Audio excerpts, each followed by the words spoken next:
الحمد لله رب العالمين والصلاة والسلام على سيد الأنبياء والمرسلين نبينا محمد وعلى آله وأصحابه أجمعين أما بعد.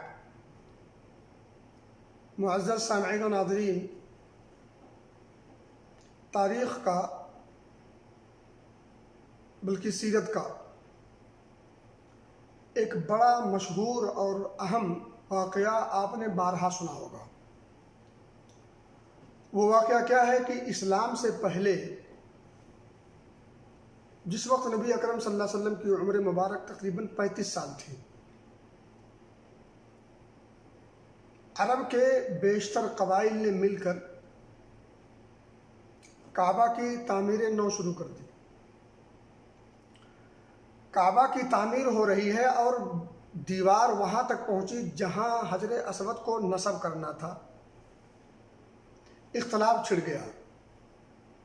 اختلاف اتنا لمبا چوڑا ہوا کہ بیشتر قبائل کے آپس میں لڑنے کا اور خونریز جنگ ہونے کا فل چانس۔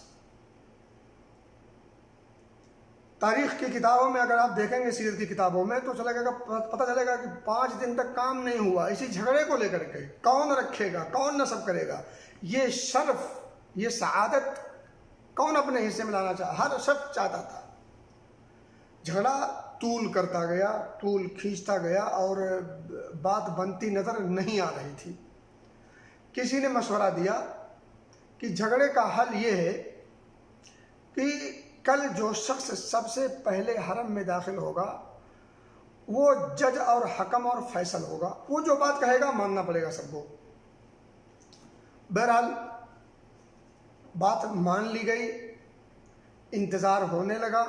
صبح کا جب وقت ہوا تو سب سے پہلے جس شخص کی آمد حرم مبارک میں ہوتی ہے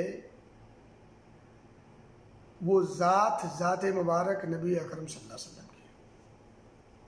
جب انہیں خبر ملی کہ سب سے پہلے جس شخص کی آمد ہوئی ہے وہ نبی محمد صلی اللہ علیہ وسلم ہیں، سارے لوگ خوش ہو کر کہتے ہیں جاء الامین ندینا جاء الصادق۔ امین اور صادق آئے، ہم تو ان سے راضی ہیں، وہ جو کہیں ہم ماننے کے تیار ہیں۔ میرے بھائیو دوستو،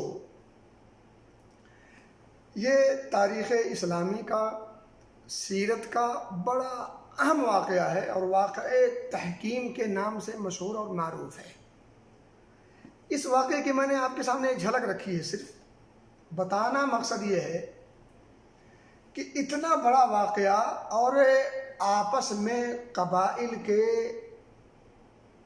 جنگ اور لڑنے بھیڑنے کے سارے راستے مسدود ہو گئے، بند ہو گئے اور سارا مسئلہ حسن تدبیر کے ساتھ نبی اکرم صلی اللہ علیہ وسلم نے حل کر دیا۔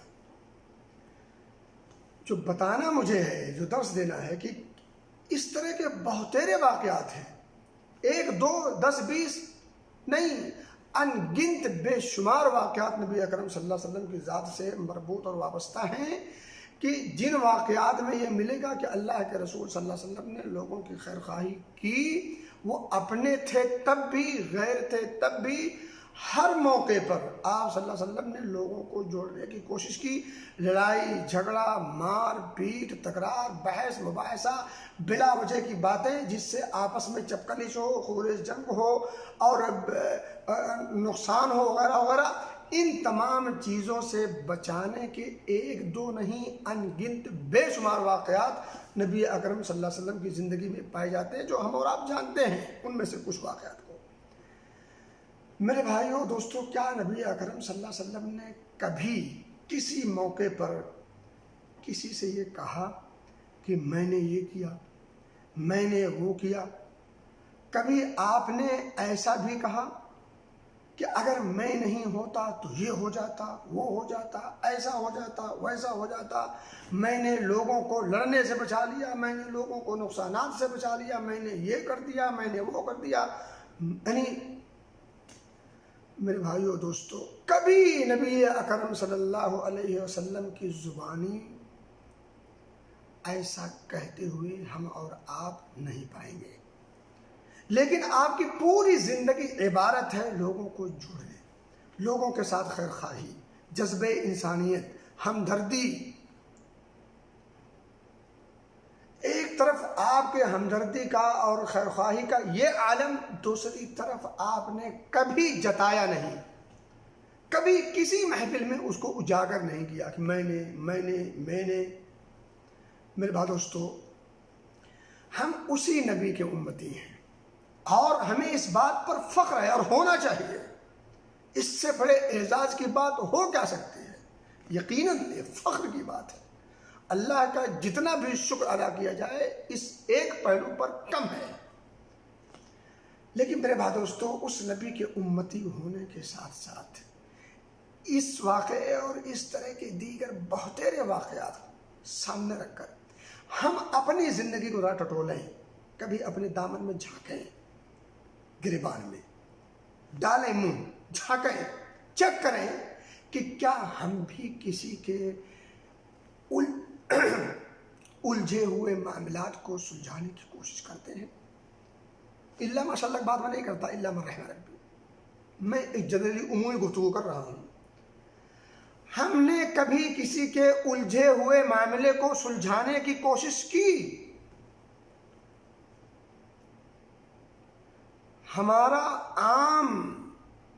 عام جو طبقہ ہے سلجھے ہوئے معاملے کو الجھانے کی جتنی کوشش کرتا ہے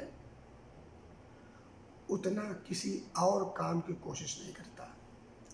ارے آپ کو تو یہ بھی ملیں گے واقعات کہ معاملہ سلجھ چکا تھا، صلح صفائی ہو گئی تھی، بیچ میں کوئی ایسا سوسا چھوڑ کے لوگ چلے جاتے ہیں جس سے سلجھا ہوا معاملہ الجھ جاتا ہے۔ الجھے ہوئے معاملے کو سلجھانا تو بہت دور، سلجھتے ہوئے معاملے کو الجھا کر کے ہم چلے جاتے ہیں۔ میرے بھائیوں اور دوستو، دوسری بات آپ یہ بھی دیکھیں گے کہ اگر کبھی خدا نخواستہ چاہے انچاہے غلطی سے یا عمدن یا اتفاقیہ طور پر یا واقعاً اللہ رب العزت نے توفیق دے دی کہ کوئی کام اچھا ہو گیا، لوگوں کے جھگڑے کو ختم کرنے میں آپ کا تعاون رہا، وہ کس زاویے سے رہا قطعی نظر، وہ اتفاقیہ ہو گیا آپ کی چاہت کے بغیر، یا آمدن آپ نے کر دیا، یا اللہ رب العزت کی توفیق سے یہ آپ کو یہ سنہری موقع مل گیا، جو بھی شکل رہی ہو، ایسے مواقع اگر کبھی مل جاتے ہیں تو کون سی وہ محفل ہے جس محفل میں ہم اس چیز کا تذکرہ نہیں کرتے اور پورا اپنے سر پر لے لیتے ہیں؟ ہم نے یہ کیا، میں نے یہ کیا، میں نہ ہوتا تو یہ ہو جاتا، ارے تو سب کچھ میں نے کیا ہے، ورنہ تو لڑ بھڑ کر کے مر کٹ جاتے، ان کو مرنے کٹنے سے میں نے بچایا ہے۔ اس طرح کی باتیں ہم آئے دن ہر قسم کی چھوٹی بڑی عام خاص محفلوں میں اس کا تذکرہ کرتے رہتے ہیں۔ میں اشارہ کر رہا ہوں بس۔ میرے بھائیوں اور دوستوں، اسی طرح سے آپ یہ بھی دیکھیں، یہ تو جو تذکرہ لوگ اگر کوئی خیر کا کام ہو جائے تو کرتے ہیں، بلکہ آپ بعض بڑے بڑے لوگوں کو اس بات پر بھی فخر کرتا ہوا پائیں گے جہاں انہوں نے سینہ زوری سے کام لیا ہوگا، جہاں انہوں نے اپنی طاقت کا استعمال کر کے ظلماً کسی کو ستایا ہوگا، جہاں انہوں نے کیا کچھ نہیں کیا ہوگا ظلم کے طور پر، لیکن اس کو بھی وہ فخریہ محفلوں میں بیان کرتے ہیں۔ اور ہماری عام محفلوں کا عالم یہ ہے کہ اس میں موجود لوگ، آدمی کوئی بھی بات کرے، کیسی بھی بات کرے، وہ مظلوم کی شکل میں ہو، ظالم کی شکل میں ہو، اچھائی کی شکل میں ہو، برائی کی شکل میں ہو، حق ہو باطل ہو، اس سے قطعی نظر ہاں میں ہاں ملانے والے آپ کو زیادہ مل جائیں گے۔ بہت کم، شاید باید نمک کے برابر بھی شاید نہ ملے، جو حق بات کی حقانیت کو بباغ دہل اقرار کر سکیں اور اس کے تئیں گفتگو کر سکیں اور باطل کا بباغ دہل انکار کر سکیں۔ البتہ کچھ لوگ مجلس سے نکل جاتے ہیں، یہ بھی ایک طریقہ ہے، بہرحال یہ بھی ایمان کی ایک کڑی ہے، بہرحال اگرچہ وہ ضعیف ایمان کی علامت ہے۔ تو میں یہ کہہ رہا تھا کہ اگر ہم سے کچھ اچھے کام ہو جاتے ہیں تو اس کو بہت بخانتے ہیں، پورا صحرا اپنے سر پہ اپنے آپ پہ ڈالنے کی کوشش کرتے ہیں، اور اس کو کوئی موقع نہیں چھوڑنا چاہتے کہ یہاں کوئی موقع اور وہ تذکرہ نہ کر دیں۔ میرے بھائی دوستو، اسی طرح سے جو سمجھانا اور بتانا اصل میں اس واقعے سے ہے، اس پورے آج کے اس ویڈیو کے ذریعے سے، کہ اللہ کے رسول صلی اللہ علیہ وسلم نے اتنے بڑے بڑے کام کیے ہیں، بے شمار کام۔ آپ نے کبھی اپنے آپ کو شو نہیں کیا۔ کیوں؟ ایک اہم بات یاد رکھیں، یہ جو کچھ کام ہم کرتے ہیں اللہ کے بندوں کے ساتھ کرتے ہیں، اللہ کے لیے کرتے ہیں۔ بندے کس کے ہیں؟ اللہ کے لیے۔ کرنا کس کے لیے؟ اللہ کے لیے، اللہ کی خاطر، اللہ کے بندوں کے لیے۔ اگر آپ نے کوئی کام کیا ہے تو اس کا صلہ، اس کا بدلہ جس کے بندوں کے لیے کیا ہے، جس کی رضا کی خاطر کیا ہے، اسی سے لینا ہے۔ یہ ضروری بھی ہے، مناسب بھی، اس لیے کہ اگر اخلاص نہ ہو تو وہ عمل برباد ہوتا ہے۔ مناسب اس لیے ہے کہ وہ جب بدلہ دے گا تو وہ بھرپور اپنی شان کے مطابق دے گا۔ بندے کیا کہیں گے؟ بہت ہوگا تو آپ کی تعریف کرتے ہیں، ہاں یار آپ نے اچھا کیا۔ کوئی اچھا نیک بندہ مل جائے گا، ہاں اللہ جزائے خیر دے، آپ کو تھوڑی سی دعا دے دے گا، لیکن وہ کچھ دے نہیں سکتا۔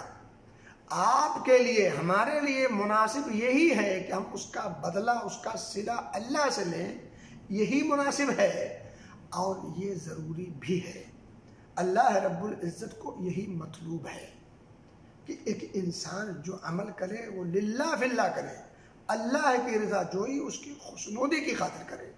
اب خلاصے کے طور پر یہ بات کا، جو اس پوری بات کا پہلی بات تو یہ ہے کہ لوگوں کو ہمیشہ جوڑنے کی کوشش کریں، لوگوں کو ہمیشہ جوڑنے کی کوشش کریں۔ نمبر 2، صلہ اور بدلہ صرف اور صرف اللہ رب العزت سے لینے کی کوشش کریں۔ اب جب آپ اللہ سے صلہ لینے کی کوشش کریں گے تو اس کام کے کرنے میں آپ کا شوق بھی ہوگا، خلوص بھی پیدا ہوگا، اور پھر لوگوں کو دکھانے کا کہ آپ کو طلب اور طلب نہیں ہوگی۔ کیوں؟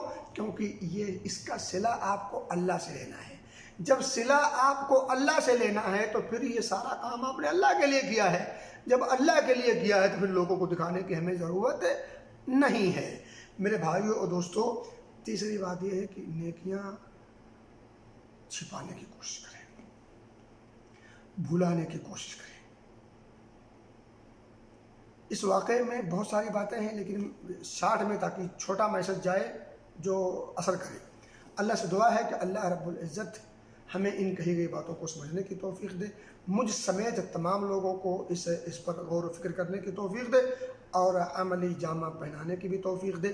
اپنے معاشرے اور اپنے سوسائٹی اور جہاں ہم رہتے بستے ہیں، ان تمام لوگوں کو آپس میں محبت کے ساتھ، ہمدردی کے جذبے کے ساتھ ان کو جوڑنے کی کوشش کریں۔ اللہ میں اس کی توفیق دے، اور ہم نیکیاں اللہ کے لیے کریں، اللہ میں اس کی بھی توفیق دے۔ نیکیاں کرنے کے بعد اس کو بھولنے کی کوشش کریں، اللہ میں اس کی بھی توفیق دے، آمین۔ وآخر دعوانا الحمد للہ رب العالمین، والسلام علیکم ورحمۃ اللہ وبرکاتہ۔